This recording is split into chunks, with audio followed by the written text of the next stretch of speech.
Welcome along to a brand new series of Upping The Ante in association with Bet365. Yes, we're back. There's only 126 days to the Cheltenham Festival, and me, David Jennings and Gavin Lynch are going to be here with you for the next 18 weeks to talk all things Cheltenham. Gavin, what have you been doing over the last few months since we've seen you last? Have you been hibernating? No, punching away like a devil, Dave. And how has your punting been going? Okay. Start of the summer was a bit of a struggle, but okay the last couple of months. So Okay, you're smiling. glad to see the national hunt back in full throttle. And are you as happy to be back as I am? Yeah. You Cheltenham's don't a big sound too part. enthusiastic there now. Come on. Cheltenham's a big part of my year, so yeah. The biggest part. Yeah, I've already had a few bets. Okay, before we get stuck into the 2020 Cheltenham Festival, we've got to find out how we did at the 2019 Cheltenham Festival. So you're going to find out the winners we tipped and the unlucky losers we had. So first of all, Gavin, we're going to reflect on your 2019 Cheltenham Festival on Upping The Ante.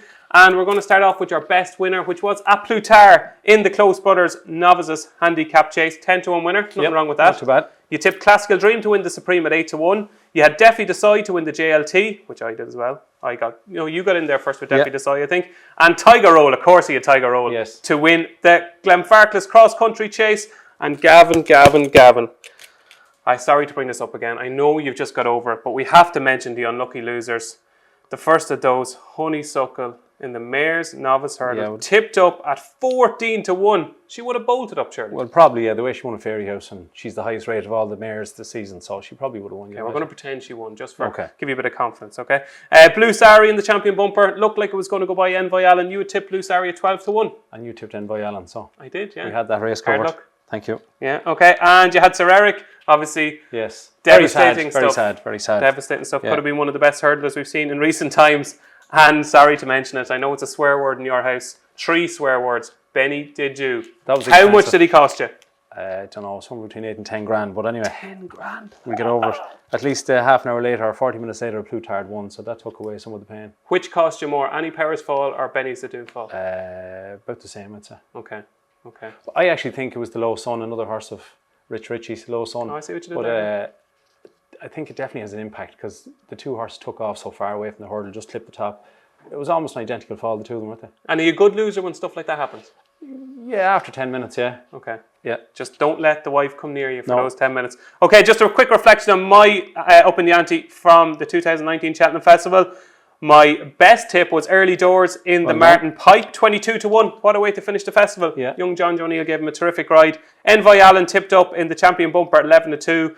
Top of the game for the RSA at 5-1. And Defi Desai in the JLT, a slightly shorter price than you, 11-4. And my unlucky ones, Wicklow Brave. Brave, wowee. That wasn't quite as bad as Benny to do, but it was almost there. I also had wasn't it? Cur Sublime in the Triumph Hurdle, which you ridiculed me over for about 3 weeks. Did I? You did, yeah? Didn't win though. No, it didn't win. No, thanks for that. And also Janika, who was just beaten in the Brown Advisory. So, all in all, it was a good week.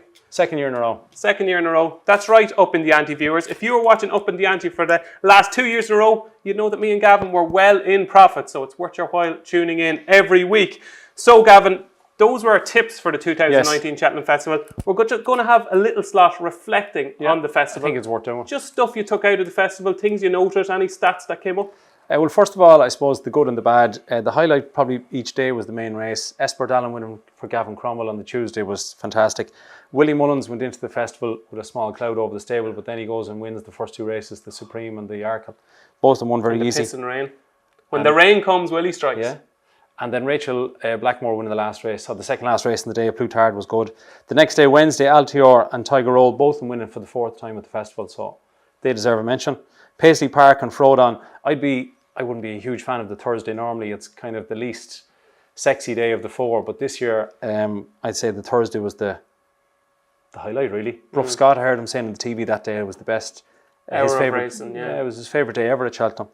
And with your 4th favourite female, Bryony Frost winning. Oh, I love Bryony, yeah. So that was great. It was actually good for punters as well because the first 2 favourites won on the Thursday and the last 4 favourites won on the Wednesday. So 6 favourites in a row. There was, I think, 9 favourites in total and 16 winners SP'd at 6-1 or less. So it was a good festival for punters. And then on the Friday, for Willie Mullins to win his first ever Gold Cup was obviously a highlight. Fantastic, yeah. Now, what got your goat? What just really annoyed you at the Cheltenham Festival?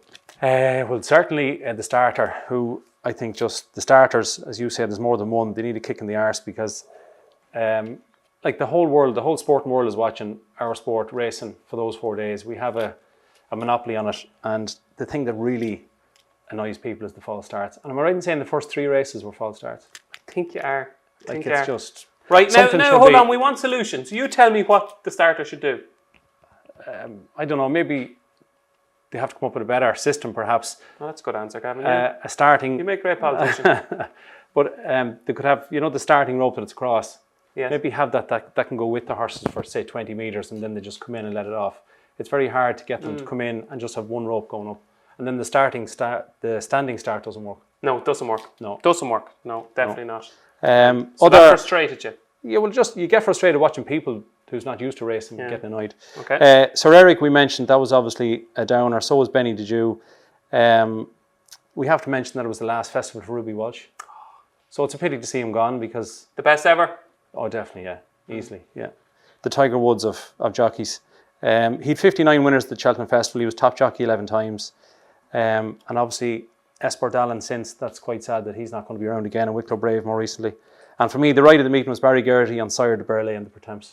How did that win? Amazing, was off the bridle most of First horse beaten, yeah. So, and then I have a theory as well. Go on, I like Gavin Lynch's theories. Hit me. You have to follow me here now for a minute. That I reckon... Make a cup of tea now if you want and come back. I reckon that in terms of Cheltenham, I think running horse and bumpers is a waste of time. Whoa. And it's wasting... Hope Willie Mullins isn't watching this. It's wasting a year of their career, I think. Go on. I'll give you an example. Continue. I went through the 65 race that Willie Mullins has won in his career. He's the leading trainer ever in Cheltenham. 55 of his 65 races were for 7-year-olds or less for him. Okay? So I think that if a horse runs in a bumper, say at 5, then they go novice hurdling at 6, novice chasing at 7, then they get into Cheltenham, say Gold Cups and stuff at 8. I think it's too late.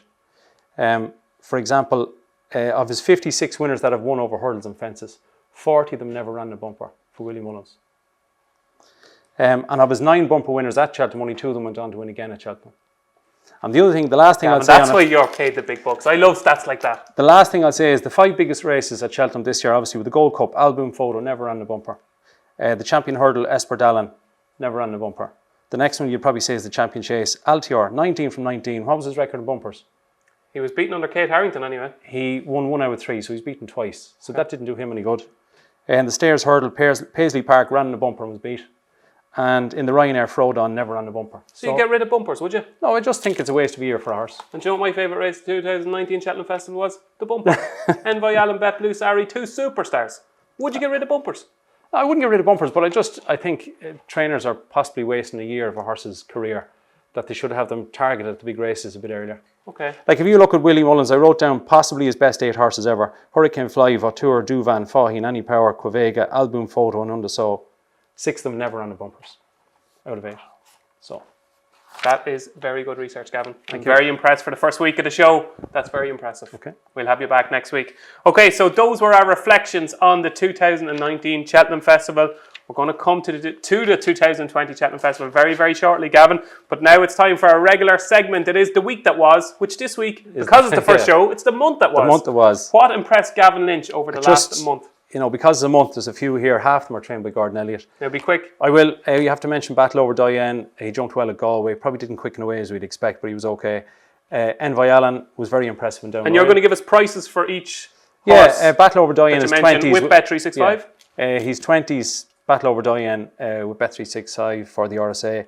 Envoi Allen is 8-1 for the Supreme, 3-1 for the Ballymore. Very impressive in down Royal. Did you see him? I did. I was there. He was beautiful specimen of a horse. Yeah, he's class. Champagne Classic is 10-1 for the National Hunt Chase. It won well at Fairy House and again at Wexford. Travels well, jumps well. Sam Spinner is worth a mention, even though I wouldn't back him in a million years. He's not worth a mention, is he? He's second favourite. He's a lovely horse. I have to say, he's a lovely horse, and you got to say, I love watching him. But is he going to win a race at the Cheltenham Festival? And that's what this show was about. It used to be the 4 mile, the 3 mile sixers we now are going to call it. 3 mile sixer, yeah. Yeah, that would be just about far enough from it. Yeah. Now he's a good horse. He won a Grade 1 in Ascot a couple of years back, but I looked at his 2 runs in Wetherby and Well, if he wins the 3 mile section, you can present the show next year and get somebody else on. But he's second favourite somehow. Sam Crowe was impressive enough in Down Royal. One little thing. Converted? Not yet. Are you over my side now? No. You'll learn. He's 5-1 for the JLT. He'll go there. He won't go to the RSA. But he jumped a little bit to his right. He might win the Drinmore. It's a bit harsh. He did. Tiny bit. He did. I would have to see him going left-handed before I back him to win at Cheltenham. Even though he's won at Cheltenham. Yeah, but that was over hurdles. This is over fences. She's only ran once. He jumped to his right. See this being a current team and up in the ante over the next few months. I mentioned 2 mares, Daylight Katie and Manella Melody.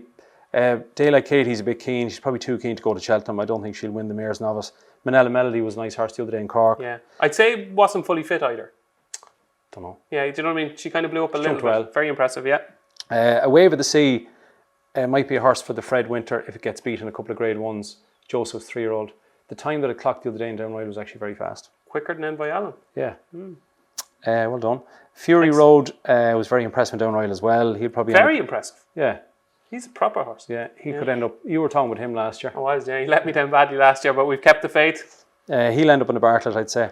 Lost in Translation he's some horse, isn't he? I interviewed Robbie Power for the big read in the Racing Post on Sunday, and he is like properly in love with Lost in Translation. Yeah. He's 8-1 for the Gold Cup with Bet365, so he's a fantastic horse. He's going for the Betfair Chase next, isn't he? He is. And then the King George. And then at Down Royal with the big race, Delta Work, Road to Respect, Clandazobo. I couldn't have any of them really for Cheltenham after that. Clandazobo's better right-handed. Delta Work ran bad, didn't jump great. And Road to Respect, he's had his chances, hasn't he? I just think with Road to Respect, he'll end up 3 runs this year. No, run him in the Savage Chase at Christmas, then run him in the Gold Cup. 3 runs, hopefully he'll get soft ground. He just needs soft ground. Never been out of the first 3 on soft ground, apart from once when he was 4th in the Gold Cup to Native River, which was a good run. It was a good run, yeah. Yeah, I just think he needs soft ground. I just want to mention Kenboy because unless you've been sleeping in a cave... Yeah, we've only got half an hour. Yeah, so... What do you make of it? I don't know. They're going to have to start it quite quick because Willie will want to run him at the latest by Christmas, so... Yeah. Hopefully they do get it sorted because he was great in Punchestown, wasn't he? Yeah, it's very worrying. You just hope it's resolved very quickly. Vindication, the one in Ascot on Saturday. To me, he strikes me as a Grand National horse, doesn't he? Yeah, he does. I like. He won off 151. Big fan of Kim Bailey. I just thought his jumping was a little bit deliberate early. He's just not that slick, I think. Yeah, he could suit Aintree, but he's 33s for the Gold Cup. Course Sublime, the horse you mentioned, that was second in the Triumph. That you ridiculed me for last year, yeah? Yeah, and you're not going to talk about him for the Champion Hurdle, yeah? No, he won't win the Champion Hurdle. No, he won't, no. No. He bet Cocoa Beach by 15. He's 25s for the Champion Hurdle. The World's End did it quite well in Wetherby on Saturday. It beat, you know what I mean, Harry, by 5 lengths. 16s for the Stairs Hurdle. Unpredictable though, isn't he? Yeah, he's back. He was over fences and then he ran at Aintree, but Ballyoptic won at Wetherby as well. Charlie Hall, yeah. If he wins the Gold Cup, we'll jump out the window. There'll be none of us here next year. No. So if Sam Spinner and Ballyoptic do the double, there'll be a new panel for Upping The Ante for 2021. But anyway, they're ones for the last month that are worth That mentioning. all you got, yeah? Yep. Okay, very good. That is the week that was, or this week, the month that was. Okay, so what we're going to do now is, there's a little treat in store for you, because we're going to have an early look ahead to the 2020 Magners Cheltenham Gold Cup. And Gavin Lynch, we're going to give you some prices here. At the moment, Kenboy is Bet365's 6-1 favourite. Album Photo is 7-1. Lost in Translation 8-1. Santini 10-1. Altior 14-1. 20-1 Clandazobo. And we forgot, Presenting Percy is 14-1. Delta Work 20-1. Native River 20-1. Now, obviously, there's a long way to go. Yes. Till that Friday in March. But right now, if you were to have a bet in the 2020 Gold Cup, who would you back? I'd have no interest in having a bet because I think it's too difficult. Well, just for the purpose of the show, Gavin. Okay. Just, I would say that I certainly would knock out a few. Go for it. Can we start with that? We crossed them off, yeah. Who you crossing I'm crossing off Santini. Are you? Yeah. Really? Because the RSA is not working out that well with Delta Work, and top of the game was well beat in Aintree. And one race. I know, but I never liked, I thought he was always a bit You know when your kids are given a time to come home at, right? If they're 5 minutes late, is it just they're grounded for like 6 months? Late. You have no forgiveness at all. No. So Santini's gone. Clandazobo's no chance. Aston. He has to go right-handed. And really? He might win the King George, but I couldn't see him in the Gold Cup. Clandazobo gone, yeah? Yeah. Delta Work, no. Native River, no. Right, so we're left with Kenboy, Album Photo, Lost in Translation, Altior and Presenting Percy. Out of them 5? What do you think of Altior? Sure, I absolutely love Altior. I think he probably will win the King George. And then what price is he?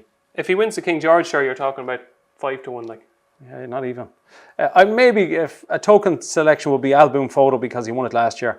Kenboy, the thing that would bug me a little bit, he's beaten Cheltenham 3 times, twice over hurdles, he was well beat. Obviously, he unseated at the first, so you can't judge that, but I don't like the fact that he was beaten twice. Lost in Translation looks like an airplane, but is he definitely going to stay 3 mile 2? I know he won over 3 mile 1 in Aintree, but that's obviously a different kettle of fish, so who would you go for? Right now, just after watching his jumping at Carlisle, I go for Lost in Translation because I think he's so unexposed over that trip. And a lot of, like we seen last year with Alboom Photo, we seen with Sizing John, a lot of these horses that, wait a year to be stepped up and trip, it seems to suit them. Like, and they were constantly prolonging stepping him up to 3 miles last year. And I tell you, he was brilliant at Aintree. You like these travelly types, though? I love travelly types, yeah. Don't you? Is he a travelly type? Yeah. He finds plenty of it. He does. Yeah. He's a good horse, So if you were pushed, I would go for Lost in Translation. Who would you go for? Maybe Alboom Photo, but it's very hard to reclaim the Gold Cup. It's very, very difficult. It takes a special horse. Okay. And could something from left field come in? Something like Chacun Persois? I know, that'll end up on the Champion Chase, isn't it? Okay. Willie's never won the Champion Chase, so I'd say he's eager to win that. So Lost in Translation, and you're going for Alboom Photo. Yeah, at the moment, but we'll let them. Very early days. Yeah, it is. Very early days. Okay, so that's a very, very early look ahead to the 2020 Magnus Cheltenham Gold Cup. Now we're going to have a look ahead to what lies in store this weekend, and we've got some cracking racing both in Ireland and in Britain. In Ireland on Saturday, we have got some action at Naas, Gavin. Yes. And just a few of the early entries that are out. There's a very, very good maiden hurdle at 105. We've got Andy Dufresne and Black Bow, I thought were the two standouts in that. Yep. 2 horses you're excited about? Absolutely. Andy Dufresne looked brilliant in Down Royal. Black Bow we haven't seen in a while, but he was a good horse too. So, yeah. The Poplar Square Chase is at 2:15. The return of Silas Emery, the return possibly of the Racing Post Arkle winner Duke de Geneva, and the Racing Post Arkle second, Us and Dem. What would you like in that? Maybe either of Willie's. Now, normally Willie Mullins in November, his horses are never fully tuned up at this time of the year, but obviously with all the rain and his gallops, I'm sure, are softer in the last couple of years, so maybe his horses are more forward than normal. Okay, excellent. And at 3:25, the Mongie Communications Beginners Chase. Oh, this could be a cracker. Good race, yeah. We've got the Ballymore winner in City Island. We've got Fakou Dudare, who was a top-class hurdler last year. And we've got Mellon, who was runner-up in the last 2 champion hurdles. Now, Gavin, if all them show up, we have got a proper race. Yeah, no, it'll be a good race. It'll be between City Island and Mellon, you'd imagine. Whoever's the fittest, there'll be 2 good horses. I don't know. Who do you think? Mellon, maybe? What future superstar won this race 3 years ago? Don't know. Road to Respect. Very good. Yeah. Who are you putting up between Mellon and? Don't know. Maybe Mellon. Beat City Island? Yeah. I'd be more kind of the novice hurdler going novice chasing. Would you? Yeah, the thing about Mellon is he's had 2 years over hurdles, which is never ideal, is it? He has. And 24 hours later at my local track in Navan on Sunday. Oh, what a card this is. This is a good card, yeah. It features the Fortria Chase and a few friends of yours in here, Gavin. We've got A Plutar, we've got Duvan, we've got Duke de Geneva, and possibly Min. Now, obviously, we know they're not all going to run. No. But if even 2 or 3 of those show up, yeah, no, it'd be great. Kind of gets you excited, doesn't it? I'd love to see Duke de Geneva and A Plutar take each other on again, because A Plutar beat Duke de Geneva at Naas, and then they both won at Cheltenham. A Plutar has to go left-handed, which obviously Navan is. So who's the better horse? Don't know. Well, A Plutar beat it fair and square in Naas, so maybe that. But Min would beat the 2 of them if it's there, but I don't know whether Min will appear yet. And is there any chance for all the Duvan followers out there? He has got a massive fan club. People are thinking he's going to come back. Gavin Lynch, what are you going to tell Duvan's fan club? It's very, very unlikely. He was, at the time when he was a novice hurdler and novice chaser, he was one of the best horses we'd ever seen, but that's a long time ago. So yeah, you're just thinking that we won't see the real Duvan again. No, you can't keep backing horses who are 9 or 10. You just can't. What will come first? Duvan winning another Grade 1 or Duvan retirement? Duvan retirement, definitely. Okay, at 105, the Lismullen hurdle, and it features the return of the early season superstar that is Apple's Jade, who just mops up these races every year before Christmas. Yeah, she'll be 3s on and she'll win, yeah. And will people kind of be looking at the way her form has tailed off, or will they just say to themselves, do you know what? She's brilliant at this time of year. Yeah, you just go with her pre-Christmas record, wouldn't you? Yeah. Ah, yeah, she'll win. Okay. Yeah. And also earlier on the card, the 12:35, the first of the graded race at Navan on Sunday. Abracadabra's 6-shooter, Fast Book is in there. Looks a pretty hot contest, as it is every year. Even Mount Ida was very impressive at Galway.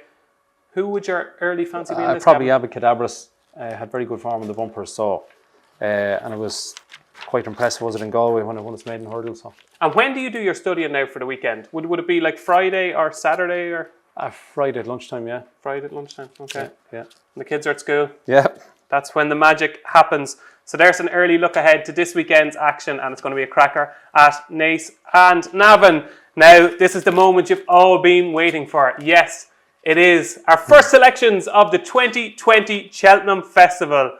Yes, Gavin, this is why people watch. Yeah. So we better make it good, okay? Okay, so we're going to give you the honour because you're the one that everybody watches for, okay? You're the star of the show. No. So you're up first. Your first selection, 2 winning years in a row. Everybody's going to be back in these tips with Bet365. Could you please reveal your first selection? It's a pity we didn't start last Tuesday because I would have tipped it up before. Start on a positive, please. Because I would have tipped it up before one in Down Royal. Yeah, I believe you. Go on. Envoi Allen. Now, this is like, you know, when a cricketer comes to the crease, he's not going for a 6 with his first ball. He's just playing it safe. Just getting off strike. Envoi Allen. Apologies about the price. Now, next week, I think I've got one for you. We don't have prices for it yet, but I think I have the winner of the Martin Pipe for you next week at 16 to 1. Really? Now, they won't bet on it till January or February, but I'll give you the name of it next week. For viewers? Yeah. Okay, excellent. You've mentioned it as well. Make your case for Envoi look, Allen. it's the easiest case in the world. So what is it? Envoi Allen to win any race at the 2020 Cheltenham Festival, which is 11 to 4 with Bet365, which I think is a little bit of value. Yeah, well, it's 3 to 1 to win the Ballymore. It's 8 to 1 to win the Supreme. It'll go for the Ballymore probably, but just in the back of my mind is we haven't seen Malone Road in a year, same owners. If that doesn't appear and he wins the Royal Bond, which he will, and if he won at Christmas, might they be tempted to keep him at the Supreme trip of 2 miles? I don't know. So just to be safe, I think it's better to go either race. And Keith Donoghue, who writes him out every morning, has been saying to Gordon time and time again, don't be thinking this horse is a stayer. This horse has tons of speed. That's why you didn't go for the 2 mile 6 maiden hurdle at Down Royal. That's why you went for the 2 miler. Well, I'll come back to another couple of points in a sec, but in terms of his speed, I hand timed this morning from the third last hurdle to the line Down Royal. Right? Yeah. So he carried 11 stone 12. It took him 45 seconds. Janadale, the won the handicap hurdle a half an hour later, he only carried 10:10. It took him 3 seconds longer, even though he had stone less, 48 seconds. And Wave of the Sea, who did a very fast time, from the third last carrying 11:4, he took 49 seconds. So I'm just saying that backs up the point that Envoi Allen has gears. Yeah. And people are saying it was a slowly run race. But does that not reiterate the fact that he was able to quicken up off it? Yeah. And the 2 horse he beat belong to JP are decent animals, Frontline and Two, because they've some good form. So. Perhaps they mightn't just have been at their best that Probably day. not, no. Yeah. Mightn't have been fully fit. Gordons are generally as fit as any of them. So. But anyway, Envoi Allen, he won his point-to-point over 2.5. He was sold for 400,000 sterling, which is amazing. Some money. Then he won 4 bumpers, Fairyhouse, Navan, Leopardstown and Cheltenham. And as our pal Dukey would say, he got a tour of the 4 race courses with Jamie Codd. He went around the outside nearly every time. The one thing you have to remember is that he's won at Cheltenham. He battled up the hill very well. Blue Sari looked like it might go past there with a furlong out. And in the last 50 yards... and I know jockeys are always going to say this, but Jamie Codd said after the race, I never thought I was going to be beaten. Even though visually to us, it looked like he was there to be swallowed up. Well, he's probably right, because in the last 50 yards, he's going right away again, isn't he? So he jumps well, he battles. He's got no flaws, he's got no weaknesses. He goes on any ground, he stays, he's got gears. He's the perfect racehorse, isn't he? He is the perfect racehorse. Now, people are going to be listening, they're going to be watching, they're going to be saying to themselves, 4 months away. Do I really want to have a bet at 11 to 4 for the Cheltenham Festival in the first week in November? But would you say to them that potentially this could go off the shortest price horse at the 2020 Cheltenham Festival? Might be the shortest, but if he kept winning, he'd go off even money in a Ballymore. I just wanted to have him on the team sheet. It's like picking McIlroy for the Ryder Cup team. You just have to... Get your best player on first. Put him in out first, yeah. Okay. So it's Envoi Allen, Gavin Lynch's first tip for the 2020 Cheltenham Festival. Now, I'm being a little bit more adventurous, okay? Yep. But I actually have a similar theory. I think this horse could go off very short. And it is in the race formerly known as the 4 miler that we're now christening the 3 mile 6er. It is the National Hunt Chase, and it is Champagne Classic, who at one stage was favourite for last year's race. Unfortunately, picked up a knock in the lead up to the race, missed the race, but I think it could be a blessing in disguise. A couple of reasons why I fancy Champagne Classic. I was working in Ferrius when he finally got off the mark over fences last month. Straight after the race, in the parade ring afterwards, Gordon was talking about the 4 miler, as he was calling it. Okay.